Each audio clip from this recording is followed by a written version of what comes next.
시청자 여러분 안녕하십니까. CNB 스페셜 토크의 주정민 교수입니다. 오늘은 여성의 섬세함과 열정으로 지역 발전을 위해서 열심히 활동하고 계신 분을 모셨습니다. 새정치민주연합 광주시당 위원장이시죠. 박혜자 의원 모시고 지역의 다양한 현안에 대해서 말씀 나눠보겠습니다. 안녕하십니까, 의원님? 네, 안녕하세요. 네, 안녕하세요. 바쁘시죠? 네, 그러게서 합니다. 예. 초선 의원으로 지금 활발히 활동하고 계시는데요. 네. 예, 그동안 의정활동 본인이 생각하시기에 어떻게 생각하고 계시는지 스스로 좀 평가를 좀 해주시죠. 글쎄 벌써 4년이 다 돼가네요. 네. 정말 바쁘고 또 열심히 한다고 했지만 그래도 아직 아쉽고 부족한 점이 많지요. 네. 초선 의원 또 여성 의원으로서 여러 가지 어려움도 있으셨을 것 같은데 어떻습니까? 네, 여성들이 이제 정치하기가 어렵다라는 말처럼 네. 아무래도 그 많은 이제 네트워크가 필요한데 네. 한계가 있을 수 있고요. 또 제가 이제 그 남성 의원에 비해서 항상 그 부러웠던 것은 나도 정말 마누라가 필요하다 그겁니다. 그래서 네. 정말 그 남성 의원들은 자신이 어떤 행사에 못 가게 되면 부인이라도 보내고 네, 그렇게 그렇죠. 하죠. 근데 저희는 그럴 수가 없어서 네. 정말 혼자서 맨몸으로 뛰어야 된다라는 게 항상 어려웠던 것 같습니다. 혹시 남편을 보내시면 안 됩니까? 그런 건 아직까지 우리 사회에서 문화적으로 잘 그 수용되는 것 같지 않습니다. 그리고 또 남편도 바빠서 네. 저도 얼굴 보기가 어렵습니다. 네. 네. 예, 그동안에 이제 교수도 하시고 또 네. 행정공무원도 하시고 예, 그러시다가 이제 정치에 입문하셨는데요. 정치에 입문하시면서 교수직을 그만두셨어요. 네, 예, 그래서 정치를 하시게 된 특별한 계기가 있을 것 같습니다. 궁금합니다.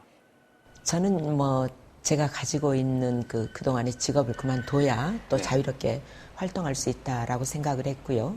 제가 정말 정치에 나온 것은 2004년도에서 2008년 1월까지 네. 제가 전남도의 복지국장 지낸 바 있습니다. 그때 제가 기초생활보장 사업에 대해서 차등지원제를 이끌어내는 역할을 했습니다. 네. 그래서 제도 하나의 변화가 얼마나 큰 우리 사회에 영향을 미치는지를 제가 그때 처음 깨달았습니다. 그러니까 제가 그 제도를 바꿈으로 인해서 전남도에 한 600억 정도의 그 재원을 아낄 수가 있었거든요. 네. 그래서 그런 경험이 저로 하여금 그 제도의 변화를 추구하는 입법부로 들어가야 된다라는 생각을 하게 됐던 계기 같습니다. 네. 그동안에 이제 국회의원으로 활동하시면서 또 이제 정치에 대해서 새롭게 접하시면서 예, 정치에 대해서 많은 생각을 하셨을 것 같아요. 우리 정치, 또 정치에 대해서 평소 어떻게 생각하고 계십니까? 궁금합니다. 네, 많은 분들이 정치에 대한 불신 때문에 정치를 그 도외시하거나 무관심한 분들이 있습니다. 그런데 정치는 제가 배운 관점에서는 우리 사회의 가치의 배분을 결정하는 것이죠. 네. 그래서 이제 권력이 주어지는 것인데요.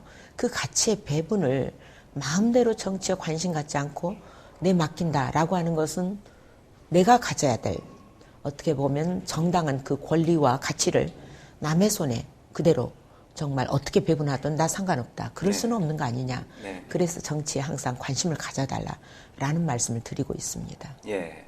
근데 우리 사회 지금 정치 무관심, 불신 굉장히 큽니다. 예, 우리 사회 발전, 또 정치 발전, 그리고 민주주의 발전을 위해서 바람직해 보이지는 않습니다. 그렇습니다. 예, 이 문제 어떻게 해결해야 되고 어떤 관점에서 바라봐야 된다고 생각하십니까? 그래서 정치 그 자체가 가치의 배분이기 때문에 우리의 그 일상생활 모든 곳에 스며들어 있습니다. 저는 심지어는 가장 그 은밀해야 될 부부의 침실까지도 정치가 이미 영향을 미치고 있다라는 게 정치학자들의 통설 아닙니까? 네. 그런 만큼 모든 것을 결정하는 그 우리 사회의 조정 기제이기 때문에 결국은 정치를 내버린다라고 하는 것은 자기의 미래 또 자기의 어떤 그 정당한 권리를 내버리는 것과 같습니다. 그래서 그렇게 해서는 안 되고 다만 그 정치를 맡은 정치인들이 문제는 있을 수 있다. 저는 그렇게 생각을 합니다. 네. 그래서 정말 정치인들은 바꿔야 되고 정치인들은 잘못하고 있는 것이지만 정치 그 자체는 대단히 소중한 우리한테 고귀한 그 일이다. 그렇게 믿고 있습니다. 네, 그런 이제 정치 불신, 네. 정치 무관심을 해소하기 위해서는 국회의원들 의정활동에서 좀 민생을 관심을 둔 그렇죠. 민심에, 예, 어떤 가치를 배분할 때 결국은 민심이 어떤 걸 원하느냐 그 민심을 읽을 수 있는 통찰력이 네. 굉장히 중요한 거고요. 네. 그래서 국민적인 시각에서 그 어떤 가치 배분을 결정을 할 때 그걸 자기가 기준으로 삼고 나가는 그런 태도가 대단히 중요합니다. 그래서 네. 민심을 척도로 삼는 자기의 가치 기준보다는 정말 국민이 원하는 지점이 어떤 것이냐를 항상 끊임없이 그 고민하고 들여다보려고 노력해야 된다 생각을 합니다. 네, 그럼 의원님께서도 이제 민생에 역점을 두고 그렇게 의정활동 하고 계신지 궁금합니다. 네, 그렇죠.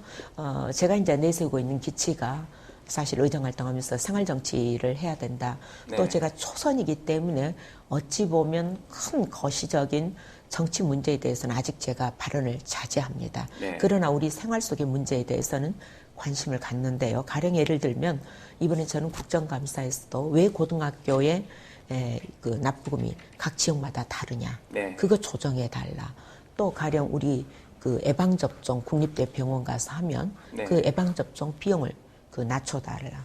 또 서울대학교 가령 그 수시 전형료가 6만 5천 원. 어떤 네. 지역보다 어떤 학교보다 비쌉니다. 그래서 그러한 것 낮춰달라. 이런 문제 제가 끊임없이 그 제기하고 네. 국민들이 피부로 느낄 수 있는 문제를 해결해 보려고 노력하고 있습니다. 네, 그동안 의정활동 하시면서 가장 기억에 남았던 일 혹은 의미 있었던 일 한 가지만 좀 소개를 해주시죠. 네, 제가 그 얼마 전에 사실은 그 아시아 문화의 전당에 관한 그 보고서 그 동안에 18개월간 제가 쌓아왔던 일종의 투쟁의 어떤 기록이라고도 할 수 있는데요. 네. 그걸 발간한 바가 있습니다. 그랬던 것처럼 제가 정말 지역의 그 아시아 문화의 전당이 개관하기까지 정말 2년 가까운 세월을 어떻게 정말 그 문제와 정말 씨름을 했는지를 그러나 그걸 통해서 제 자신 그 정치인으로서 정말 한 단계 제가 그 배운 것이 그 많고요. 또 네. 그 우리 광주 시민 여러분들께 정말 제가 보여드릴 수 있다는 것 저 역시 자랑스럽게 생각을 합니다. 네, 지역의 현안 문제에 관심을 갖고 네. 예, 쭉 활동하셨다. 예. 아시아문화 전당과 관련된 보고서 발간하셨다고 네. 그러셨는데 좀 소개를 해주시죠. 어떤 내용을 담고 있습니까? 네, 이제 올해 저희가 그 가장 그 지역사회에서 쟁점이 되었던 것이 아시아 문화의 전당 개관 전에 그 기관을 국가 소속을 할 거냐 아니면 민간에 위탁을 할 것이냐라는 문제였는데요. 네. 원법의 정신에 따라서 국가 소속 기관으로 분명히 그 입장을 정했고요. 그리고 그에 따른 재원은 전부 다 국가에서 전액 그 부담하는 방식으로 결국은 매듭을 지었습니다. 네. 그리고 더 중요한 것은 앞으로 그 아시아 문화의 전당은 우리 광주 것만이 아니고 네. 또 대한민국 것만이 아니고 아시아 전체의 것이 돼야 됩니다. 그래서 국제기구로 나가야 될 틀을 마련하기 위해서는 흔히 이제 5대 예산이라고 그래서 네. 우리나라가 공적 대외 원조를 일정 부분 하게 되어 있습니다. 그래서 공적 대외 원조를 문화예술 분야는 이 전당을 통해서 나갈 수 있도록 길을 열어놨죠. 네. 그러한 것들이 저는 굉장히 의미 있다라고 생각을 하고 있습니다. 네, 말씀 듣고 보니까 굉장히 의미 있는 일 하셨네요. 네. 예, 그런데 이제 그 2000년대 초에 대학에 계실 때 네. 아시아 문화 수도라는 개념을 처음 제안하셨다고 네. 예, 얘기를 들었습니다. 그랬습니다. 네. 2000년도에 제가 이제 교수 시절에 광주에 이제 뭔가 그 우리 광주의 그 균형 발전 차원에서 국가 프로젝트를 대응 프로젝트를 검토할 때였어요. 네. 그러면서 이제 문화예술이 우리 광주가 가진 강점이기 때문에 그걸 활용할 수 있는 어떤 방안이 없겠느냐. 그래서 나왔던 것이 결국 그 문화수도 개념이었습니다. 그래서 네. 제가 제안한 것은 아시아의 그 문화수도였는데 그것이 이제 수도라는 말이 결국은 아시아 문화 중심 도시로 다소 이제 완화됐습니다. 그러나 네. 우리는 끊임없이 아시아의 문화수도라는 말을 저는 지금도 써야 된다. 네, 그렇게 그렇죠. 생각을 합니다. 네, 네, 네. 한 인터뷰에서 의원님께서 국립 아시아 문화 전당은 우리만의 것이 아니라 세계인의 것이 돼야 된다 이런 네. 말씀하셨어요. 그렇습니다. 어떤 의미입니까? 그래서 조금 전에 말씀드렸던 것처럼 전당은 정말 우리 것으로 우리가 축소시키려고 해서는 안 되고 네. 세계로 나아가는 하나의 그것이 길입니다. 그렇기 때문에 저는 아시아 국가들에게 그걸 줘야 되고 아시아 국가들이 여기 와서 문화예술의 어떤 새로운 걸 만들어내고 또 그것을 자기네 그 아시아 국가들에게 전파할 수 있는 그런 길을 열어줘야 된다 생각을 합니다. 그래서 그 나라들이 어렵다면 우리가 대외 원조를 통해서라도 그 나라들을 지원해주고 또 그것을 통해서 하게 되면 사실 앞으로 우리나라 기업이나 산업이 나갈 때도 길이 마련되는 겁니다. 네. 문화적인 이해가 없이 우리나라 기업이 거기에 뿌리내릴 수 없거든요. 그래서 문화적인 접근을 통해서 먼저 우리가 길을 열면 그 다음에 산업과 기업이 들어가서 활동을 하기가 훨씬 더 저는 용이하다 그렇게 믿고 있습니다. 예. 그 아시아 문화전당 말씀 듣고 보니까 이제 잘 정착돼야 되는데요. 네. 예, 지금 가장 큰 현안이 컨텐츠 개발, 컨텐츠 확보에 있는 것 같습니다. 이 문제 어떻게 해결해야 된다고 보십니까? 그렇죠.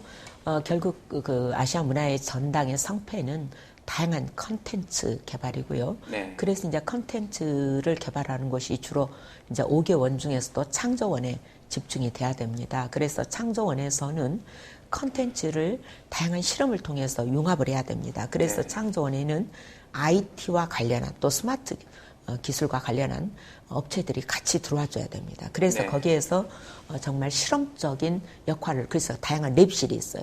그럼 그 랩에서 실험을 통해서 새로운 컨텐츠, 그동안에 우리가 상상하지 못했던 컨텐츠를 개발해내고 그 컨텐츠가 결국 다양한 산업에 또 영향을 미치는 그러한 네. 그 구도로 나가줘야 된다라는 걸 강조하고 있습니다. 네. 아시아 문화전당, 이게 이제 지역의 문화산업하고도 밀접하게 그렇습니다. 연관이 되어 있습니다. 그래서 결국 지역 문화 산업의 발전을 위해서는 전당이 활성화돼야 되는데요. 네. 그런 측면에서 본다면 이제 지역에서도 이 네. 전당과 관련된 그리고 콘텐츠 개발과 관련된 그런 고민이 필요해 보입니다. 그래서 제가 이제 그 제안한 것이 네. 이 컨텐츠 개발이라고 하는 것은 특정 그 뭐 한정된 사람들이 해낼 수 있는 게 아니에요. 다양한 그 충돌과 실험이 필요하기 때문에 네. 지역의 문화 예술인 또 심지어는 경제인들 또 지역의 뭐 여성계 또 다양한 그 계층들의 각계의 각층이 이 전당에 대해서 관심을 갖고 봐줘야 되고 네. 또 우리 시민들 스스로도 그 다양한 문화에 대해서 열린 태도를 가지고 접근하는 것이 대단히 중요하다 이렇게 생각을 하고 있습니다. 예, 의원님께서는 현재 국회에서 교육문화체육관광위원회에서 네, 활동을 하고 그렇습니다. 계시고요. 그리고 과거에 대학에도 계셨기 때문에 청년들의 취업 문제 아주 지금 심각한데요. 네. 관심이 많은 걸로 알고 있습니다. 예, 그런데 최근에 저희 지역의 통계를 보면은 우리 지역의 약 47.7%의 졸업생들이 취업을 위해서 대학을 졸업한 후에 지역을 떠나는 걸로 그렇게 나와 있습니다. 이 문제 어떻게 해결해야 된다고 보십니까? 아마 그 교수님께서도 이제 현장에서는 네, 또 네. 그 학생들을 가리키시기 때문에 제일 교수로서 고민되었던 것이 우리 학생들을 얼마만큼 사회 진출을 시켜서 그 학생들이 사회에서 정말 의미 있는 역할을 하게 할 거냐라는 건데요. 저 역시 대학을 그만두었던 것이 제가 가르치면서 느꼈던 교수로서의 한계를 네. 느꼈습니다. 그래서 제가 공약으로 내걸고 국회를 오면서 지난 7월부터 지금 시행되고 있는 법이 지역균형인재 육성법입니다. 네. 그래서 지역균형인재 육성법으로 제가 이제 뭐 법률 대상도 받고 그랬습니다만 이 법에 따르면 먼저 지방대학 학생들에게 공공기관 그리고 300인 이상의 대기업들은 35%를 먼저 채용을 해야 됩니다. 네. 그래서 지역 균형 인재를 그 지역 인재를 먼저 35% 채용해야만 다른 인재를 채용할 수 있도록 제가 법제화를 해서 이미 시행이 되고 있습니다. 그래서 가령 나주에 있는 혁신도시도 그 35% 맞추도록 제가 요구를 하는 거고 네. 민간 300인 이상의 대기업도 그 기준을 맞추도록 요구하는 이제 그런 과정 속에 있습니다. 그래서 이것이 저는 확산이 되면 우리가 구태여 아이들을 서울로 뭐 그 부모를 떠나서 또 보내고 또 생활비도 많이 들지 않습니까? 네. 그러지 않아도 지방대학생들이 학교를 현실적으로 잘 다니면 그 지역의 공공기관과 대기업에 취업할 수 있도록 그렇게 우리가 그 지원하는 것이 중요하다 생각을 하고 있습니다. 예, 지역구 의원으로서 활동을 하시면서 지역민의 의견을 다양하게 듣고 계시는 걸로 알고 있습니다. 아마 여러 가지 뭐 좋은 얘기도 들으시고 또 지역민의 여러 가지 또 의견도 들으시고 그러실 텐데 지역 민심 어떻게 보고 있습니까? 뭐 정말 리얼하게 정말 저희 당에 대해서 비판하시는 그 입장도 있고요. 또 네. 그 말씀에 대해서도 저희가 귀를 기울입니다. 그러나 분명한 것은 정치는 우리가 버릴 수 없는 고귀한 저는 일이라고 생각을 합니다. 그래서 네. 정말 그 정치를 경멸하고 우리가 버리는 순간 경멸하는 정치밖에는 갖지 못한다라고 하는 윈스턴 처칠의 말을 항상 제가 그분들한테 해드립니다. 그러면서 때때로 지역분들이 아우 고생하대 라는 말 한마디가 저희 정치인들한테는 정말 크게 힘이 돼요. 그래서 네. 그 말 한마디 들으면 정말 며칠 동안 밥을 안 먹어도 정말 배가 부르고 또 일을 할 때 정말 크게 힘이 납니다. 저희 직업은 어차피 야당이기 때문에 여당하고 싸워야 되는데 그 싸울 때 정말 지역민들 믿고 싸울 수 있는 힘이 됩니다. 그래서 정치인들한테도 때때로 한 번씩 격려해 주시면 그게 또 아이들한테 칭찬해 주는 것과 똑같아요. 네, 네. 네, 그런데 이제 다가오는 총선에서 우리 지역에서는 새정치민주연합과 새로운 신당, 네. 이 양자 간의 대결이다 이런 뭐 지적들이 많고 그런 전망이 많습니다. 네, 아직 이제 신당들이 구체적으로 만들어져 있는 건 아니지만 만들어질 것으로 많은 분들이 지금 그 애견하고 있고요. 네. 그에 반면에 이제 그러한 신당이 명분을 준 것은 저희 당이 너무나 잘못했기 때문에 명분을 주고 있는 것이다. 그렇게 생각을 합니다. 네. 그러나 또 한편으로 우리 그 지역민들께서 선거 때가 되면 판단하실 일이 결국은 야권의 분열이 적정한 것인지 아니면 야권의 통합이 적절한 것인지에 대해서도 많은 분들이 생각을 하시리라 그렇게 여깁니다. 네. 예, 그런데 이제 새정치민주연합이든 신당이든 결국은 네. 어떤 인물이 어떤 정치를 하느냐 이게 굉장히 중요한 것 같습니다. 그렇죠. 예, 네. 그래서 이제 어떤 인물을 공천하느냐 예, 이런 게 굉장히 중요해 보이는데 그래서 혁신적인 공천이 필요해 보이기도 합니다. 이 문제 어떻게 생각하고 계십니까? 네, 당연히 그 혁신적인 그 국민의 눈높이에 맞는 인물을 찾아내고 공천하는 것이 그 중요합니다. 그러나 그것이 자칫 잘못하면 특정 지역에 대한 그 물갈이로 네. 대치가 될 수 있기 때문에 그 점에 대해서는 또 지역민들께서 경계하실 필요도 있지 않을까 저는 그런 생각을 합니다. 네. 왜냐하면 인재라고 하는 것은 어떤 과정을 거쳐서 성장하는 것이지 하루아침에 만들어지는 것은 그 아닌 것이거든요. 네. 그런데 특정 지역만 자꾸 물갈이라는 명분으로 결국 그 새로운 인물로만 바꾸게 되면 결국 우리 지역에서는 우리 그 지역민들이 가장 안타까워하는 게 대선에 우리 지역의 출신이 얼마만큼 나갈 수 있냐, 얼마만큼 수권 능력이 있느냐 이걸 보는데 결국 그러한 인물을 키워내는 한계를 또 가져올 수 있기 때문에 네. 적절하게 그 중화가 되어야 된다라고 하는 생각을 하고 있습니다. 네. 그런 맥락에서 이제 총선 때마다 네. 호남 의원 물갈이 이런 논의 계속 되고 있습니다. 이거 뭐 그렇게 바람직해 보이지는 않은 것 같습니다. 이건 어떻게 보고 계십니까? 그래서 호남 지역의 그 특정 지역만을 대상으로 해서 물갈이를 하는 것은 우리 지역에서는 그러면 의장급도 나올 수가 없고 네. 소위 우리 지역에서 상임위원장도 한 분 있었지만 또 뭐 그렇습니다. 그런 역할도 있고 또 우리가 가령 대선 후보를 키워야 되는데 이 네. 대선 후보에 대해서도 결국은 뭐 그 조금만 크게 되면 물갈이라는 이름으로 갈게 되면 그런 점이 있고요. 그렇죠. 또 네. 우리 실제로도 왜 수도권에 대해서는 다른 얘기가 없는데 우리 지역에 대해서 그러느냐라고 하는 점이 분명히 같이 그 내재해 있다라는 생각을 하고 있습니다. 네. 최근에 이제 새정치민주연합 광주시당이 네. 총선 정책개발단, 20대 총선을 준비하는 의미에서 출범시켰습니다. 어떤 건지 좀 소개해 주시죠. 네, 저는 다음 총선이 정책을 가지고 다양한 정말 내가 이 정책을 가지고 국민들에게 다가가겠다라는 것을 선언할 수 있는 그런 그 계기가 되어야 된다 생각을 합니다. 네. 그래서 저 자신부터 우리 광주 지역은 정책 선거로 가야 된다. 그래서 시당에서 다양한 그 국민들이 원하는 그러한 정책을 만들기 위해서 한 그 62분 정도의 다양한 분야의 전문가들을 모셨습니다. 네. 그러면 어떤 분들이 주로 어떤 역할을 하시게 됩니까? 분야는 굉장히 그 다양한데요. 물론 그 유명한 교수님들도 거기에 포진해 계십니다. 네. 그러나 또 동시에 가령 유명하지 않아도 어떤 특정 분야에서 가령 내가 세탁업이다라고 한다면 세탁업에서 또 수십 년 동안 헌신해 오신 분들 네. 또 그분들의 그 민생 이야기를 저희가 반영하는 것도 굉장히 중요합니다. 그렇기 때문에 어떤 특정 분야에서 오랫동안 헌신해 오신 분들을 모시려고 노력을 했고요. 또 다양한 그 계층을 모셔서 정말 다양한 분야, 저희가 모르는 분야, 더 많은 얘기를 들어야 된다. 그런 생각으로 모시고 있습니다. 이제 저희가 임명장을 62분에 대해서 드렸지만 네. 앞으로도 저희는 지속적으로 각계각층의 의견을 또 그 듣는 창구로서 더 많은 분들을 모시려고 생각하고 있습니다. 네. 지역의 민심을 반영해서 정책을 개발하고 네. 그걸 실천하겠다. 이런 의지로 보입니다. 예, 그렇습니다. 그래서 앞으로 활동계 궁금합니다. 네, 그래서 실제 국민들이 체감할 수 있는 분야를 한 가지라도 바꿔가는 것. 가령 예를 들면 저희가 계획하고 있는 것은 많은 사람들이 이제 공동주택에 요즘 거주하지 않습니까? 네. 그러면 아파트의 관리비 문제, 분쟁이 많지요. 그래서 아파트 관리비를 낮출 수 있는 방안이 뭔가라고 하는 것. 또 교통 문제도 지역민들이 느끼는 굉장한 여러 가지 불편이 있습니다. 그러면 지역별로 그러한 문제를 저희가 또 듣는 거. 또 가령 우리 젊은 층으로부터도 왜 우리 지역에 그렇게 그 취업의 그 절벽이라고 할 만큼 그 어려운가 이런 문제에 대해서도 들을 수 있는 채널로서 다양한 그런 그 구상을 하고 있습니다. 예. 이제 총선이 얼마 남지 않으셨는데요. 내년에 재선도 아마 고민하고 계실 것 같습니다. 어떤 계획을 갖고 계시는지 여쭤봐도 될까요?